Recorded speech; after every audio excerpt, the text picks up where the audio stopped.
AB48 news Gujarat. હવે નજર કરીએ આજના મુખ્ય સમાચાર પર। સુરતમાં ખાડીપુર બાબતે હાઈ લેવલ બેઠક। મંત્રી કનુભાઈ દેસાઈની અધ્યક્ષતામાં યોજાઈ બેઠક। સુરતમાં પૂરના કારણે થયેલ નુકસાન બાબતે બેઠકમાં ચર્ચા।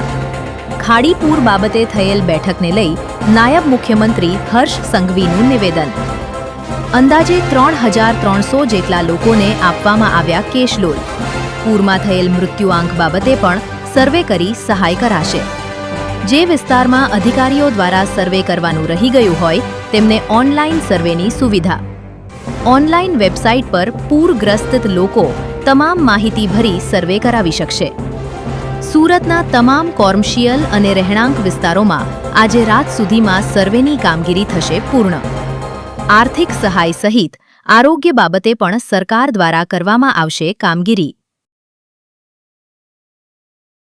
આજે સુરત શહેરમાં તારીખ 7 જુલાઈએ જે ભારે વરસાદના કારણે સુરત શહેરના મોટા ભાગના વિસ્તારોના નાગરિકોએ જે હાલાકી ભોગવવી પડી હતી અને અનેક સોસાયટીઓ હોય, રેસિડેન્શિયલ એરિયા હોય, કોમર્શિયલ એરિયા હોય કે ઇન્ડસ્ટ્રીયલ, આ તમામ વિસ્તારોમાં ભારે વરસાદના કારણે અનેક લોકોએ જે નુકસાની ભોગવવી પડી છે તેની સર્વેની કામગીરી જે છેલ્લા 3 દિવસથી રાત દિવસ સુરત શહેર મહાનગરપાલિકા અને વહીવટી તંત્ર દ્વારા જે કરવામાં આવી તેની એક રિવ્યુ બેઠક રાખવામાં આવી હતી અને આવનારા દિવસોમાં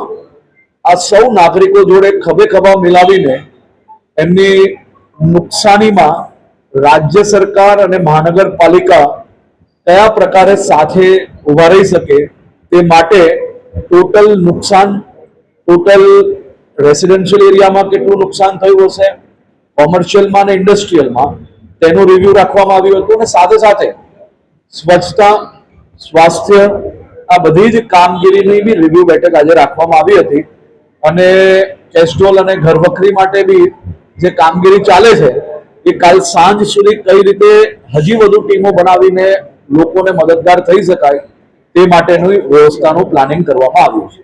હિતેશ પરીખ, AB48 ન્યૂઝ ગુજરાત।